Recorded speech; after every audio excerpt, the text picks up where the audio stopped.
Would you feed this to your kids? It looks like chicken, but what you're not seeing is the ingredients list, and that's where things get disturbing.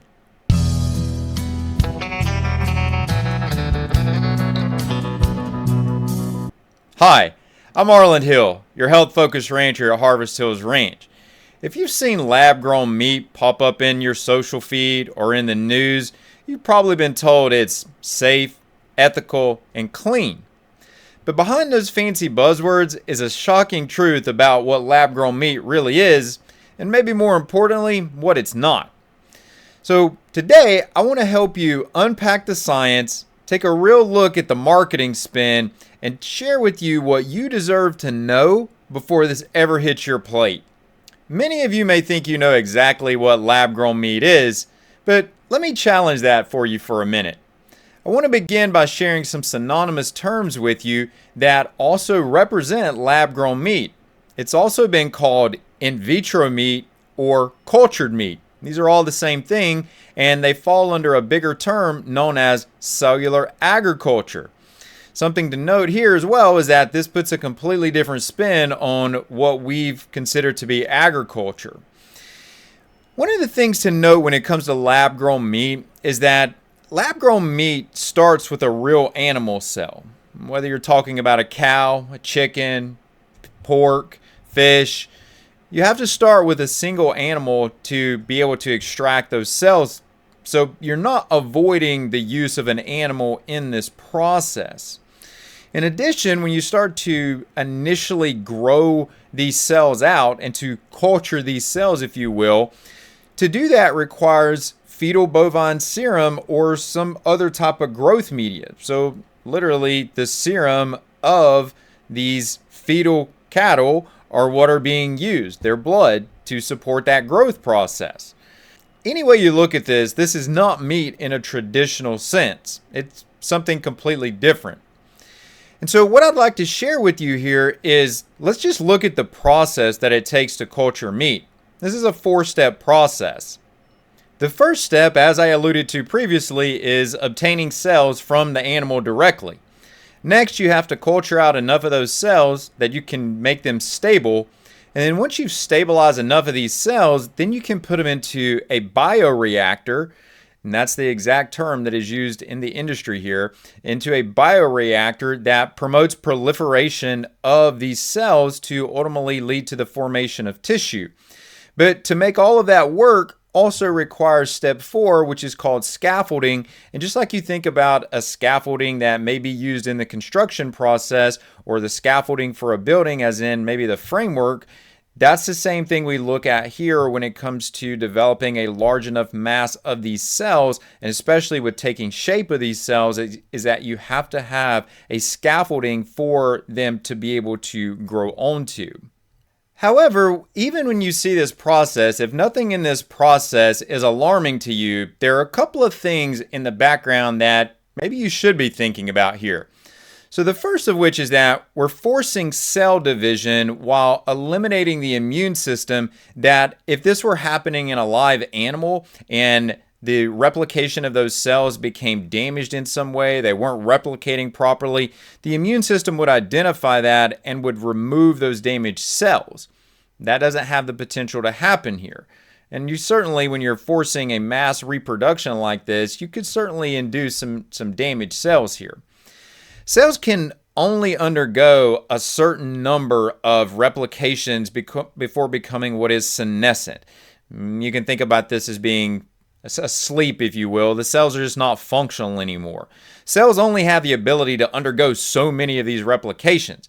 Well, if you're constantly forcing these cells to undergo these replications, how many can you do before that cell eventually becomes senescent?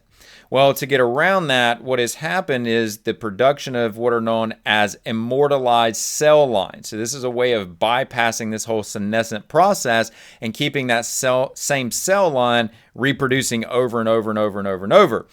And from this, you get the data banking of these immortalized cell lines by companies. Now, I'm going to come back to this because that is relevant. Now we've introduced an industrial aspect to this, a business aspect to this conversation that can't be avoided, that when you're looking at terms like safe, ethical, and clean, and I'm going to challenge those too. Safe, ethical, and clean don't acknowledge business factors that play into this conversation as well. So when companies are data banking these cell lines, they're proprietary cell lines. They're isolating control of those cell lines that are ultimately going to be positioned as your available protein food source. There's another part to this though, because what I've shared with you there is related to the protein or to the meat. But as you know, when you bite into a real piece of chicken or a real piece of beef, it's not just protein, there's also fat there as well. So how does that play into this conversation? Well, you can also have cell proliferation of fat cells. So those fat cells can replicate as well. But here's the key to this. That uses insulin and glucocorticoids. So those are a group of hormones in the body. Many of you may think about those as things like cortisol, but insulin and cortisol in excess are not ideal. And when cells are exposed to those on a consistent basis, well, that's a metabolically dysfunctional organism. If that were a live animal that had elevated levels of insulin and elevated levels of glucocorticoids, then we would say that that animal metabolically was damaged. It was not a metabolically stable organism. And you may say, well, so what? So does it even matter as long as we get the right amount of protein and fat at the end of the day? Well, it does seem to matter. And in fact, studies in live animals do show differences in the metabolites in animals that are metabolically dysfunctional versus animals that are not metabolically dysfunctional. So yes, it does matter in terms of what's the final product that you're consuming and what are you ingesting as far as secondary metabolites in that food source. Now, I also want to highlight the shaping of the meat and producing a framework that's going to mimic your current visual standard of what meat should be. So, for example, this goes back to what I alluded to with the scaffolding and 3D printing, if you will. 3D imaging. So think about, 2D is a flat surface, whereas you have 3D, it's three-dimensional.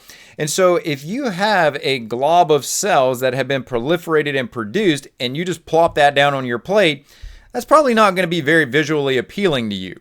But the only way that they can get those reproduction of cells to look like a chicken breast or to look like a hamburger or look like a steak is if scaffolding or 3Ding is used in this. But here's what's interesting about that, is that collagen is a common source of scaffolding. Well, collagen's animal derived. So are we really salvaging the animal or sparing the animal in some way? No, not really. And arguments might be made that, well, you can use plant-derived alternatives. And yes, you can. However, those are going to come from corn, soy, wheat gluten. Are these things that you want in your diet, knowing that these are by all likelihood genetically modified sourcing on these? Is that really safe, clean, and ethical if that's what you have to get that lab-grown meat to a visually appealing presence such that you would eat it? There's a lot of sacrifices and things that are going on in the background here that you're not being made aware of. In addition, when you look at some of the animals that are used, I mentioned these earlier, you've got cattle, you've got chicken, you've got pork, you've got fish. These are all used. But you can use one of these protein sources to mimic another protein. And the reason you can do that goes back to what we were just talking about with the scaffolding. You can make that appear as to what you want it to be. So you may think you're eating beef from a beef culture line, or from a cattle cell culture line, but it may not be that at all. It may be fish. It may be chicken. It all depends on how this is grown out and shaped and what ultimately gets added to it to make it appear as to what you think it should look like. And I realize this may sound a bit Orwellian or a bit conspiratorial. And in theory, yeah, it is. But understand that even in the scientific papers that are out there right now, there are some statements being made that truly put this into light as to just how much of a concern we truly should have around this. And let me share one of these with you. One of these papers says, in theory, the supply of meat for the entire entire planet could be produced by a small farm that provides occasional biopsies. For the entire planet, we could have one small farm that is controlling the entire meat industry. So one business, one entity, as being acknowledged in the scientific peer-reviewed evidence, clearly shows that we've got a problem here that is just much bigger than just the final product. It's about controlling the availability of the food that you're consuming. Now, you'll likely recall in the introduction, I mentioned that there's an ingredient list here that you're not seeing. Well, what makes up that ingredient list? Well, according to other papers, we see things like growth factors. I mentioned insulin and the glucocorticoids like cortisol, but we also have what are known as recombinant proteins. Antibiotics and antifungals come into this conversation. You've got those structural scaffolding agents, whether it's collagen or soy, corn, wheat gluten, if it's more of a plant-derived option. There's synthetic flavors here because, as we know, how animals are raised can influence the flavor of the meat. So how do you control that when that animal is not being raised in a way that is allowing, or that meat is not coming from an animal that is ultimately influencing the taste of the meat? Well, you have to use synthetic flavors. So if you're consuming these lab-grown meats, you should just inherently assume that you're also consuming synthetic components along with that to influence your the flavoring profiles as well and the palatability. It's often stated that the nutrients are comparable. Yeah, not exactly. Maybe the vitamins and minerals are influenced there to some degree, but one of the beautiful things, and I'll just use beef here for a moment. One of the beautiful things about beef is that when you look at cattle have a rumen as part of their digestive system. And there's a lot of unique things that happen in that rumen that ultimately influence the nutritional composition of the meat in that animal, the fatty acid composition for that animal. And when you lack that rumen, you lack the ability to do that. This is often tried to be mimicked or influenced by the growth media that these meats are grown on, but it's still inferior. And maybe the most important of all of these is that you have an absence of what are known as secondary metabolites in the meat. It's interesting to me, I'll just use this personal example. When I go across our pastures right now, we're in the middle of April, so we're in spring. We're getting all the new growth for the year coming out. We've got all these vibrant colors in the pasture.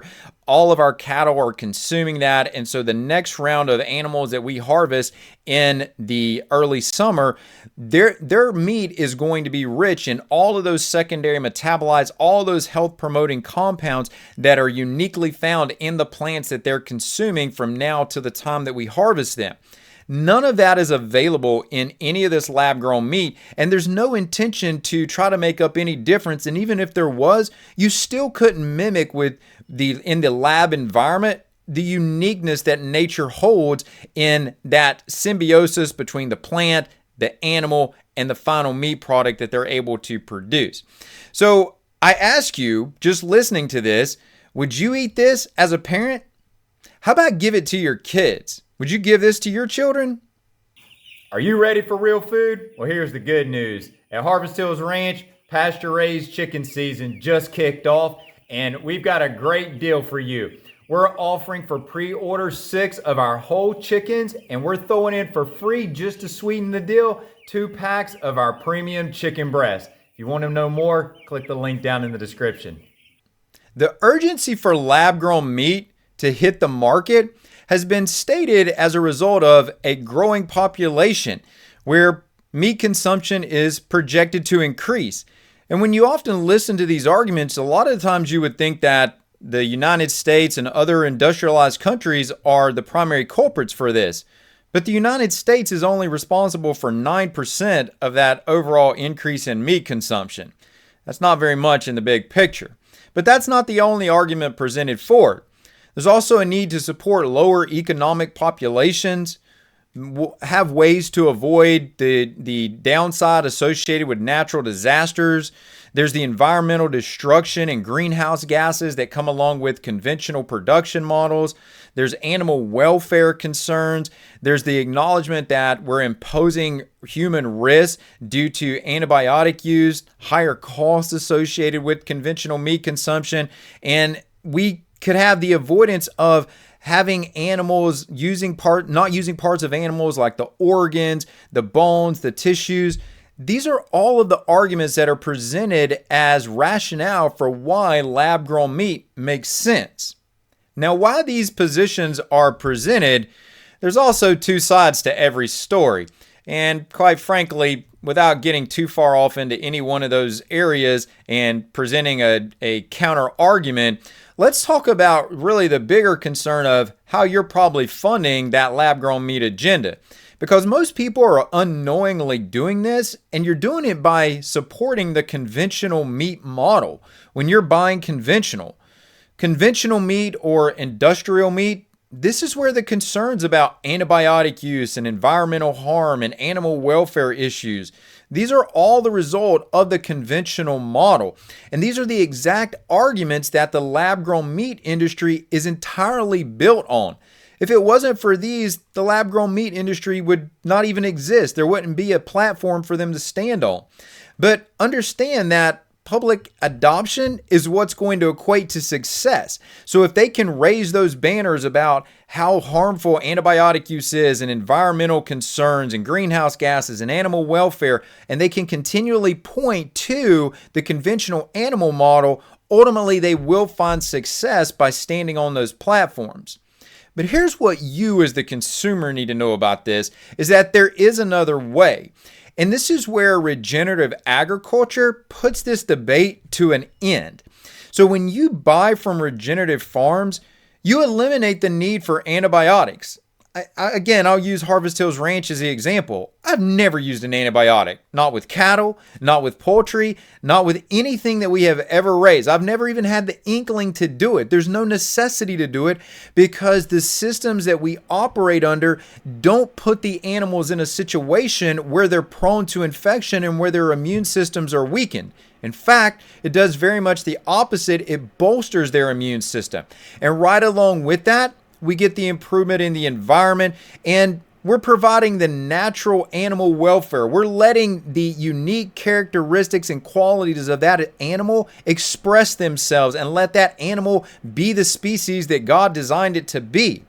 So if you're buying from farms like Harvest Hills Ranch, well, you're already defeating the reasons that lab-grown meat exists, and lab-grown meat doesn't have a platform to rail against. When you as the consumer switch your buying habits, every regenerative purchase that you make is a vote against the lab-grown meat deception. And if this video caught your attention, you need to watch this next. Label lust and 4 more reasons to stop reading food labels. Because the truth is, the most deceptive foods don't come with a warning label. It comes with a smile and a brand name.